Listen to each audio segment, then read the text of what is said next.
اب آپ نکال لینا. تو دعوے ہی نہیں کرتی تھی نا سلمان صاحب, ماضی کی حکومت, یہ حکومت کہتی تھی بجلی پر آنے میں, اپوزیشن میں کہتی تھی. بات یہ ہے کہ آپ ایسا کریں, نواز شریف صاحب کے دعوے نکال لیں جو ٹی وی پہ وہ کرتے تھے, شہباز شریف صاحب کے دعوے نکال لیں, پیپلز پارٹی کی 15 برس سے حکومت ہے نا. سر اسی پہ تو بھیجا نا کہ چور ڈاکو ہیں. دیکھیں میں تو کوئی اس کو ڈینائی نہیں کر رہا ہوں, میں تو کہہ رہا ہوں کہ اس حکومت کی جو مینجمنٹ سسٹم ہے, جو پولیٹیکل مینجمنٹ ہونی چاہیے تھی, انفارچونیٹلی وہ ہمیں نظر نہیں آ رہی. کیوں نہیں وہاں پر اس میں تو کوئی دو آرا نہیں ہے. سر پھر ریزنز کیا ہیں؟ ریزنز یہ ہیں, ایک تو یہ ہے کہ آپ نے ایک کنٹینیوشن پالیسی جو ہے نا وہ اختیار نہیں کی. ہر وقت جو ہے نا وقفے سے آپ نے فائنانس منسٹریز جو ہیں یا ایڈوائزر جو ہے وہ بدلے ہیں. پہلی بات تو یہ ہے. دوسری بات یہ ہے کہ آپ کے اندر انیشیل جب آپ آئے تھے تو آپ پہلے اس مغالطے میں پڑ گئے کہ ہم نے آئی ایم ایف کے پاس نہیں جانا, پھر اس کے بعد آئی ایم ایف کے پاس چلے گئے, پھر آپ کی جو ٹیم کے مسائل ہیں وہ اپنی جگہ ہیں. اب آپ دیکھیے نا پنجاب کی مثال آپ دیکھ لیں, کتنے چیف سیکرٹری آپ نے بدلے ہیں. آپ کا مینجمنٹ سسٹم جو ہے جب وہ کام نہیں کرے گا تو پھر آپ کس طریقے سے چیزوں کو آپریٹ کریں گے. جی تشام صاحب آپ کچھ کہنا چاہ رہے ہیں, پلیز کہہ دیجئے پہلے. میں ایک عائشہ جملہ ایڈ کرنا چاہتا تھا اس میں کہ اب دیکھیں پرائم منسٹر نے 2-3 دن بیان دیا تھا, آپ کو یاد ہوگا کہ مہنگائی جو ہے نا وہ جلدی نیچے آ جائے گی, واپس آ جائے گی. بالکل ایسا ہے. اور پرسوں جو پریس کانفرنس کی, جو شوکت ترین صاحب نے واشنگٹن میں پریس کانفرنس کی ہے, بڑی فرسٹریٹنگ بات کی ہے, بڑی پریشان کر انہوں نے کہا کہ جو مہنگائی ہو چکی ہے یہ واپس نہیں آئے گی. درست. سر میں تھوڑا سا یہاں پہ یہ بھی, میں بالکل جنرل صاحب کی طرف جاؤں گی, لیکن آپ کے ساتھ ایڈ کر دوں کہ شوکت ترین صاحب نے جب وزارت لی اس سے صرف 12 دن پہلے بیٹھ کے اسی حکومت کی معاشی پالیسیز پر مین سٹریم چینلز کے اوپر خوب تنقید کی تھی اسی حکومت کو. جنرل صاحب آپ کی طرف آتی ہوں, ماضی کے عمران خان صاحب کیا کہتے تھے, وہ ارشادات درست تھے, یا آپ وزیر اعظم عمران خان صاحب جو کر رہے ہیں یہ سب کچھ بالکل درست ہے؟ اس کو کامنٹ کیجئے گا. حکومت 2 سال سے جانتی ہے مہنگائی سب سے بڑا چیلنج ہے, مینج کیوں نہیں کر پا رہی؟ دیکھیے پہلے تو ہم یہ فیصلہ کر لیں کہ مہنگائی کنٹرول کرنا فرد حکومت کا کام ہے کہ یہ اب صوبائی حکومتوں کے پاس چلا گیا ہے. بدقسمتی سے یہ دونوں ہی اس میں انوالو ہوتے ہیں, اور صوبائی حکومتیں اپنا کام کرنے کے بجائے حکومت کے پیچھے پڑ گئی ہیں, اور حکومت نے اڑتا تیر پکڑ لیا ہے, اب اس کو سمجھ نہیں آ رہی کیا کرے اس کو. جس طرح بھی آپ سلمان عابد صاحب فرما رہے تھے, میں بہت اگری کرتا ہوں ان سے کہ یہ مہنگائی, لا اینڈ آرڈر بیسیکلی یہ صوبائی حکومتوں کا کام ہے, اور صوبائی حکومتیں اگر اپنے کام میں ناکام رہتی ہیں, اس کی وجوہات بھی بہت زیادہ ہیں, تو وہ اس کا ملبہ کس پہ ڈال رہی ہیں. جہاں تک رہا نیشنل لیول پہ مہنگائی کا تعلق, سے 2 ایسپیکٹ, اور جو انٹرنیشنل آرگنائزیشن ہمیں پاکستان کو فنڈ نہیں کر رہی, اس میں ایک تو پولیٹیکل اینگل ہے, اس سے ایک طرف چھوڑ جو ٹیکنیکل ایسپیکٹ ہیں, ہمیں ایز اے نیشن یہ دیکھنا ہے, اور ایز اے حکومت, ہر حکومت کا یہ فرض ہے وہ دیکھیں اس کو, کہ جو بھی ہم سے کہا جا رہا ہے کیا وہ پاکستان کے مفاد میں ہے. نمبر 1, کیا بجلی کے سسٹم کو ٹھیک کرنا پاکستان کے مفاد میں ہے؟ یہ تو آج سے 30-40 سال پہلے میں ٹھیک کرنا چاہیے. کیا پاکستان کی جو ٹیسٹ کلیکشن مشینری ہے اس کو درست راستے پہ اور ماڈرن لائن پہ استوار کرنا کیا پاکستان کے مفاد میں ہے؟ پاکستان کے مفاد میں ہے. اس کو بھی ہم نے 30-40 سال پہلے کرنا چاہیے تھا. اور اس اصلاحات کا جو عمل ہے یہ ایک مسلسل ہے, یہ عمل ہے, یہ اسے ایک جگہ پہ رکنا نہیں چاہیے تھا. تو میرا کہنے کا مقصد یہ ہے کہ بغیر ان اصلاحات کے جو ٹوٹلی پاکستان کے مفاد میں ہے, اگر ہم یہ ایکسپیکٹ کرتے ہیں کہ ہماری اکانومی ڈیولپ کرنا شروع کر دے گی تو یہ پاسبل نہیں ہے. نمبر 2, پاکستان کی اکانومی ڈیپینڈنٹ کس چیز پر ہے؟ ایک ٹیکسٹائل ایکسپورٹس کے اوپر. وہ دنیا کے ٹریڈ کا جسٹ اباؤٹ 6%, پوری دنیا میں 6% ٹیکسٹائل کا ٹریڈ ہے, اس میں سے پاکستان کتنا اثر لے لے گا اس میں سے. نمبر 2, پاکستان کی جو انٹرنل سسٹم ہے اس میں آپ کو agriculture that plays a main role. اگر آپ کی ایگریکلچر صحیح پرفارم کر رہی ہو, آپ کو باہر سے کھانا چیزیں باہر نہ منگوانی پڑے آپ کو, تو آپ کے ملک کے اندر چیزوں کی قیمتوں کو اسٹیبلائز کرنے میں آسانی بھی رہے گی. اور یہ ایگریکلچر سیکٹر جو پاکستان کو بہت سارے پیسے کما کے دے رہا تھا, چاہے وہ کاٹن کی ایکسپورٹ تھی یا چاول کی ایکسپورٹ تھی یا دوسری چیز, وہ اس وقت ڈائریکٹ امپورٹر بن کے رہ گیا ہے, وہ بھی ایک پاکستان کے اوپر برڈن بن کے رہ گیا ہے. تو میرا کہنے کا مقصد یہ ہے کہ دیکھیے this kind of a base of our economy, جس میں آپ ڈیپینڈنٹ ہے totally on the way agriculture performs, یا to quite an extent آپ کسی سے ٹیکسٹائل ایکسپورٹ ہوتی ہے تو آپ کچھ نہیں کر سکتے. نمبر 2, ایک بہت بڑا مسئلہ ہے, ہم جسے کنفیوز کر رہے ہیں, بجلی کا مسئلہ ہمیں ورثے میں ملا ہے. اور یہ آپ دیکھیے پچھلی صدی میں پاکستان کے اوپر, پاکستانی اکانومی میں 2 بہت بڑے ڈاکے پڑے ہیں. نمبر 1 جو پرائیویٹائزیشن ہوئی تھی, نمبر 2 جب IPPs کو لے کے آئے تھے آپ سے, ان کے جو معاہدات ہیں وہ آپ کے گلے پڑے ہوئے. اس کے بعد ابھی اور جو ہم نے یہ بجلی کے سو کالڈ کارخانے لگائے ہیں یہ بھی آپ کے گلے پڑے ہوئے ہیں. آپ کی جو آپ اس سال جو اتنی مہنگی ہے بجلی, اور اس میں حکومت کا قصور ڈیفینیٹلی مینجمنٹ کا ہے. لیکن اس میں جو بجلی مہنگی ہے، جو آپ کی ٹیکنیکل ایسپیکٹ ہے جسے پاکستان کچھ کر نہیں سکتا. اگر آپ کو یاد ہو تو جنرل مشرف نے آئی پی پیز کو کنٹرول کرنے کی کوشش کی تو کلنٹن صاحب نے ڈائریکٹلی خط لکھ دیا تھا ان کو. اس طرح پاورفل لوگوں کو لا کے ہم نے بٹھا دیا یہاں پہ. اس کے مسائل اور ہیں، لیکن ایشو یہ ہے کہ آپ نے اپنے ہاتھ سے ان چیزوں کا کنٹرول اپنے ہاتھ سے گوا دیا ہوا ہے. اب کیا کریں گے اس کو؟ اس میں جو حکومت کی مینجمنٹ ہے اوور آل، چاہے وہ کسی بھی چیز کی مینجمنٹ ہے، اس مینجمنٹ کا بہت بڑا تعلق ہے. اور یہ چیزیں جو مینج کرنا ہے، مہنگائی چاہے ایکسٹرنل فیکٹرز کی وجہ سے ہے یا جو پولیٹیکل ایسپیکٹ ہے، اگر حکومت کو یہ اندازہ نہیں ہے جو پولیٹیکل ایسپیکٹس ہیں of the international organisation, Pakistan کو چاہے فیڈ کا مسئلہ ہے، چاہے وہ IMF کا مسئلہ ہے، چاہے ورلڈ بینک کا مسئلہ ہے، اس کو ٹیکل کرنا پاکستان حکومت کا فرض ہے. اس کو پہلے انٹیسپیٹ کر کے کرنا چاہیے، نہیں کیا ہم لوگوں نے. ابھی ٹیکنیکل ایسپیکٹ کا میں نے آپ کو سامنے بتا دیا اس میں. تو جہاں تک پاکستان میں حکومت کا تعلق ہے، حکومتیں اوور دا ایئرز اس سلسلے میں ناکام رہی ہیں. اور آج جو ہم یہ دیکھ رہے ہیں، یہ سارا اوور دا ایئرز جو ہم نے مسئلہ کھڑے کیے ہیں اپنے اوپر، یہ ہمارے سامنے آ کے کھڑے ہیں. ان کو ٹیکل کرنا ہے. اس طریقے سے ہم حکومت کے پیچھے پڑ جائیں اور حکومت آ جائے گی، وہ کیا کرے گی؟ بتائیے نا آپ، وہ کیا کر لیں گے اس کو؟ ٹھیک ہے، ویلڈ سوالات اٹھا رہے ہیں سر. مجھے بریک لینی ہے، لیکن بجلی، پیٹرول، گیس کی قیمتیں وفاق سے طے ہوتی ہیں. سوال یہ بھی صورت میں بنتا ہے کہ وفاقی دارالحکومت اسلام آباد میں کیا کرائمز کنٹرول میں ہیں، کیا کوالٹی آف فوڈ مینٹینڈ ہے، کیا پرائس کنٹرول کمیٹیز کام کر رہی ہیں اس چھوٹی سی جورسڈکشن میں، کیا عوام کو سہولیت مل رہی ہیں؟ اور پنجاب سب سے بڑا صوبہ ہے جہاں 60% سے زائد آبادی ہے، اور یہیں پر وہ حکومت ہے جو وفاق میں بھی ہے. کیا یہاں پر یہ تمام معاملات طے ہو رہے ہیں؟ حکومت کے پاس اس وقت عوام کو دینے کے لیے کیا ہے؟ کیا پرفارمنس ہے، کیا گورننس ہے، کیا مینجمنٹ ہے، یا پھر اکثریت حکومت ہے؟ اصل میں حکومت اپنے آپ کو اسیس کہاں کر رہی ہے، اور عوام اس وقت حکومت کو کس طرح دیکھ رہی ہے؟ کچھ مزید گفتگو اس بریک کے بعد.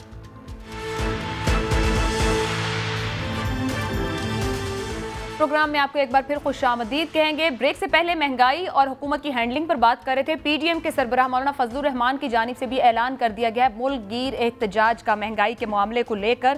ابھی تک تو پی ڈی ایم کچھ ایسا نہیں کر پائی. کیا اس پوری صورتحال میں یا حکومت کو کسی مسئلے میں دیکھ کر پی ڈی ایم کو اپنے لیے کوئی موقع مل رہا ہے؟ اس پر بھی آئیں گے. لیکن احتشام صاحب، بریک سے پہلے جو سلمان صاحب بھی بات کر رہے تھے، جنرل غلام مصطفیٰ صاحب نے بات کی. سوال آپ سے یہ ہے، کچھ بیرونی پریشرز ہیں، کچھ اندرونی مسائل اور معاملات ہیں، مگر یہی عمران خان صاحب کہتے تھے کہ میرے پاس وہ اکوپڈ ٹیم ہے، میں جانتا ہوں نیچے کے طبقے کو اوپر کیسے لانا ہے، اور ہر معاملے میں جتنی برائیاں اس معاشرے میں اور اس ملک میں موجود ہیں اور جتنی ممکنہ وجوہات ہو سکتی تھے، اتنے ان کے پاس امکانی حل موجود تھے. اب یہ فرما دیجئے گا کہ کیا یہ حکومت بھی ماضی کی حکومتوں کا پرتو ہے، یا یہ حل نہیں کر پا رہے تو ان کے لیے کوئی مختلف قسم کے مسائل موجود ہیں؟ اچھا دیکھیں، اب اس پہ بار بار بات ہوتی ہے، اور کیا ماضی میں جائیں کتنی دفعہ اس ایشو پہ بات ہوگی. 22 برس کی آپ کی عمران خان صاحب کی آپ دیکھ لیں اسٹرگل ہے، اور جس طرح وہ کہا کرتے تھے کہ جی ہر شعبے کے بارے میں ان کے پاس پوری ڈیٹیلز ہیں، ہم نے کمیٹیز اور جناب اسپیشل کمیٹیز بنائی ہیں، ہمارے پاس ہر چیز کا سلوشن ہے، انرجی کو کیسے ٹھیک کرنا ہے، ہم نے ڈیم کیسے بنانے ہیں، پرائسز کو کیسے کنٹرول کرنا ہے، ریونیو کیسے جنریٹ کرنا ہے، اور اسی طرح سے ریفارم لے کے آنی ہے. اب وہ ساری باتیں جو ہے نا بظاہر لگتا ہے کہ اس میں کامیابی نہیں ہوئی. 3 چیزیں بڑی اہم ہیں جس پہ بات ہو رہی تھی. عائشہ، پہلی تو بات یہ ہے کہ یہ کہہ دینا معذرت کے ساتھ کہ جی مہنگائی صوبوں کا کام ہے. بھئی مان لیا صوبوں کا کام ہے، لیکن صوبوں میں جیسے ابھی آپ نے بھی اشارہ کیا کہ 13 کروڑ کا صوبہ اصل پاکستان پنجاب ہے، وہاں پہ بھی پی ٹی آئی کی حکومت ہے، کے پی میں پی ٹی آئی کی حکومت ہے، بلوچستان میں اتحادیوں کے ساتھ یہ حکومت میں ہے. لہٰذا اس بات سے یہ کہہ کے جان چھڑانا کہ جی یہ کام وہ آپ کی نہل ہی ہے نا. بزدار صاحب اگر کچھ نہیں کر پائے، ڈیلیور نہیں کر پائے، پاکستان کی تاریخ میں 7 6 چیف سیکرٹری اور آئی جی کبھی تبدیل نہیں ہوئے، ڈیلی کی بنیاد پہ روزانہ وہاں پہ پوسٹنگ ٹرانسفر ہوتی ہیں. کیا وجہ ہے؟ آپ دیکھ لیں، اسلام آباد سے بیٹھ کے پنجاب کو آپ چلا رہے ہیں، ہر دوسرے ہفتے پرائم منسٹر وہاں جاتے ہیں. صورتحال ٹھیک نہیں بن رہی. ایک تو یہ ہے کہ صوبوں کا یہ کہنا کہ جی ذمہ داری میرا خیال ہے فیڈرل گورنمنٹ کی ذمہ داری بنتی ہے کیونکہ ان کی حکومت ہے. دوسرے دیکھیں یہ جو بات ہوئی ہے بجلی کی قیمتوں کی، عائشہ اب یہ انرجی کے پروجیکٹس دیکھیں. اب آپ کو یاد ہوگا آئی پی پیز کے ساتھ انہوں نے 13 آئی پی پیز کے ساتھ معاہدے کیے تھے اور بڑی ایم او یو سائن کیا تھا، اور کہا گیا تھا کہ جی وہ بجلی کی قیمت آدھی کریں گے، پلس یہ ہے کہ سالانہ ہمیں تقریباً 14 ارب روپیہ اس سے بچا کرے گا. ابھی آپ دیکھ لیں تھوڑے سے بعد ہی وہی آئی پی پیز جن کے ساتھ ایم او یو سائن ہوا تھا انہوں نے اعلان کر دیا ہم اس کو نہیں مانتے، اور کچھ اور باتیں شروع ہو گئیں. وہ معاملہ خراب ہو گیا. تیسرا آپ دیکھ لیں جو مسئلہ خراب ہوا کہ یہ $55 بلین کا جو آپ سی پیک ہے، اس میں تقریباً 14 سے 15 ارب کے جو انرجی کے پروجیکٹ ہیں. ابھی جو جتنے انہوں نے پاور پلانٹ لگائے ہیں جس وجہ سے سی پیک 1.5 سال سے رکا رہا ہے، اب آ کے ہوا ہے، وہ یہ تھا کہ اس پہ 4% چائنیز کمپنی نے انٹرسٹ رکھا ہوا تھا جو بہت زیادہ تھا. یہ سب کو پتہ ہے کہ انٹرسٹ اس لیے رکھا گیا تھا کہ ماضی کی حکومتوں نے اس میں کمیشن کھائی, اس میں دو رائے نہیں ہے. پشاور اپنا ملتان میٹرو کا قصہ آپ کو یاد ہے, وہاں کس طریقے سے چینی انوالو کیے ہوئے اور پھر وہاں پہ بیجنگ میں ان کو سزائیں, ان لوگوں کو انہوں نے پیسہ واپس کیا پتہ نہیں کتنے ارب روپیہ کے, جی ہمیں تحفے میں واپس پنجاب حکومت نے کر دیا. اب سوال یہ ہے کہ اب چینیوں کے ساتھ جو پروجیکٹ تھے 1.5 سال کا پیریڈ لیٹ ہوا, پھر اسی تنخواہ پہ گزارا کرنے والی بات, وہی اسد عمر صاحب کہتے تھے کہ نہیں ان کو ریوائز کرنے پڑیں گے. اب 1.5 سال کے بعد چینیوں نے اتنا دباؤ ڈالا, اسی قیمت پہ تیار ہو گئے ہیں. وہی سر انہوں نے تو اب جرمانہ بھی کر دیا اگر پروجیکٹ کے ساتھ چلنا ہے, جو جانی نقصان ہوا ان کا یہاں پر تعلقات تو اس سے پتہ چلتا ہے اس کا ہوا. اور وہ تیسری چیز جس کی طرف آپ نے بھی اشارہ کیا وہ یہ تھا کہ جی آپ شوگر سکینڈل کو دیکھیں. شوگر کے بارے میں آپ نے دیکھا کمیشن کی رپورٹ آئی, آج 11 مہینے ہو گئے ہیں عائشہ, رپورٹ آئی ہے اور کوئی ایکشن نہیں ہے. اور مجھے ایک بیان یاد آ رہا ہے شوگر مل ایسوسیشن والوں کا, ایک صاحب کا نام بھول رہا ہوں, جنہوں نے کہا تھا ہمارا کوئی نہیں بگاڑ سکتا, ہمارے بندے ایس سی سی پی میں بیٹھے ہیں, فیڈرل اسٹیٹ بینک میں بیٹھے ہیں. احتشام صاحب درست کہہ رہے ہیں, اصل میں معاملہ ایک نہیں نا, یہی معاملہ ہمارے ساتھ پچھلے سال جو پیٹرول کرونا کے دوران جون میں تھا تب بھی اربوں نکلے, ادویات اسکینڈل میں اربوں عوام کی جیب سے نکلے.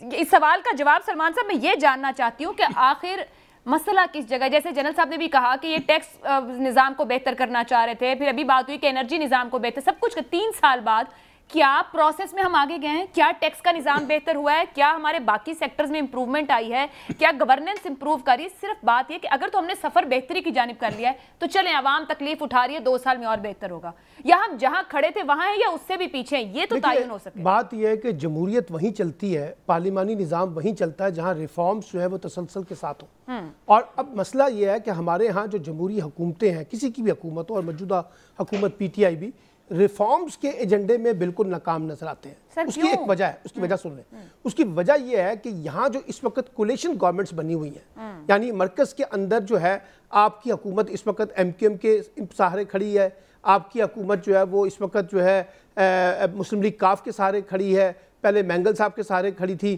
تو جو ایک کولیشن گورنمنٹ ہوتی ہے جس کی اکثریت بہت محدود ہوتی ہے, اس کے ساتھ آپ یہ توقع رکھیں کہ وہ بڑی سخت گیر قسم کی ریفارمز کر سکیں گے, وہ نہیں کر سکیں گے. دیکھیے پولیس ریفارمز کی بات کی گئی, وہ نہیں ہو سکیں.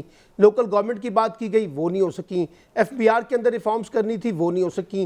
بیوروکریسی کے اندر ریفارمز کرنی تھی, وہ نہیں ہو سکیں. میں یہ نکالوں سلمان صاحب کی کمپرومائزڈ گورنمنٹ گزری, یہ تو ایک کمپرومائز کی ہوگی. کوئی بھی دیکھیں عائشہ, جو بھی کولیشن گورنمنٹ ہوگی نا, اس نے اگر اپنی حکومت چلانی ہے تو اس کو قدم قدم کے اوپر جو ہے نا وہ کمپرومائز کرنے پڑیں گے. یہ کہنا کہ عمران خان کی حکومت کمپرومائز نہیں کر رہی ہے غلط بات ہے, کمپرومائز تو کرنا پڑا ہے نا. سلمان صاحب ایک جملہ ایڈ کروں. سلمان صاحب I hate to interrupt you, دیکھیں آپ بالکل صحیح بات کر رہے ہیں. اب سوال یہ ہے کہ 3 سال کے بعد اگر آپ کہیں کہ جی میں کولیشن پارٹنرز کے ہاتھوں میں مجبور ہوں, میں کچھ نہیں کر سکتا, تو دیکھیں اب یہ جب 2 سال 1.5 سال کے بعد الیکشن ہوگا, یہ مدعا لے کے عوام میں جائیں گے, کوئی آپ کی بات نہیں مانے گا. احتشام صاحب بات یہ ہے 2 مہینے حکومت کرنے نہیں 2 مہینے حکومت کرنے کے بعد اگر پرائم منسٹر عمران خان صاحب چھوڑ کے آ جاتے نا, کہتے کہ جی میں اس طرح یہ پریشر گروپس ہیں اور یہ بلیک میلرز ہیں, میں ان کے ہاتھوں میں نہیں کھیل سکتا, احتشام صاحب مینڈیٹ دے پھر میں آؤں گا. پھر شاید وہ ان کو بڑے مینڈیٹ کے ساتھ لے آتے. دیکھیں احتشام صاحب, جب حکومتیں پرفارم نہیں کرتی, ریفارمز نہیں کرتی, تو جمہوریت کے اندر تو پھر اگلا حل کیا ہے؟ اگلا حل یہ ہے نا کہ الیکشنز کے اندر لوگ ان کو آؤٹ کر دیتے ہیں. یہی پی ٹی آئی کے ساتھ بھی ہو سکتا ہے نا, اگر یہ پرفارم نہیں کریں گے, اگر اصلاحات نہیں کرتے ہیں, لوگوں کی توقعات پہ پورا نہیں اترتے ہیں, تو پھر لوگ ان کے بارے میں دیں گے نا. سلمان صاحب کیا عوام یہ لاجک بائی کر لے گی؟ دیکھیے عوام کیا چاہتی ہے کہ حکومت کو چلتا کر دیں, باہر نکال دیں انکانسٹیٹیوشنل طریقے سے. عوام تو چاہتی ہے ڈیلیور کریں. نہیں ڈیلیور نہیں کر, دیکھیں نا اگر ڈیلیور نہیں کر رہے تو لوگوں کے پاس یہ رائٹ ہے کہ وہ اگلی دفعہ ان کو ووٹ نہیں دیں گے. یا پھر اپوزیشن کے پاس مولانا صاحب جو اعلان کر رہے ہیں اپوزیشن کے پاس دھرنے اور احتجاج کا, دیکھیں دھرنے اور احتجاج مولانا نے ماشاءاللہ پچھلے 3.5 سال سے یہی کام کیا, اس کے علاوہ وہ کر کیا رہے ہیں اور مزید کر لیں. ابھی پی ایم ایل این میں آپ کو بتا دوں, شہباز شریف صاحب کسی قسم کے لانگ مارچ اور دھرنے سیاست کے قائل نہیں ہیں. وہ کئی دفعہ کہہ چکے ہیں. رابطہ ان دونوں نے کر کے فیصلہ کیا, شہباز صاحب اور مولانا. رابطہ کرنا ایک اور چیز ہے, آپ بھی یہیں پر ہیں, آپ کو یاد ہے نا انہوں نے پی ڈی ایم نے اس بات پہ احتجاج کیا تھا بلاول صاحب سے, پیپلز پارٹی سے, کہ وہ استعفے نہیں دے رہے. نہیں آج مسلم لیگ نون استعفے دے دے نا, اگر وہ تو کل پیپلز پارٹی نہیں دے رہی تھی, آپ دے دیں, آپ لانگ مارچ کرنے آ جائیں. جب پی ڈی ایم میٹر ہی نہیں کرتی اس پورے پروسیجر میں, پی ڈی ایم میٹر ہی نہیں کرتی ایز اپوزیشن. سر دیکھیں اگر وہ میٹر نہیں کرتی ہے تو کل کیسے میٹر کر جائے گی مولانا فضل الرحمان اور شہباز شریف صاحب؟ میں تو آپ سے یہی پوچھنا چاہ رہی ہوں, میں تو کہہ رہا ہوں یہ میٹر نہیں کریں گے. اس وقت حکومت کو خطرہ جو ہے, سر جنرل صاحب سوال تو یہ ہے کہ آج فضل الرحمان صاحب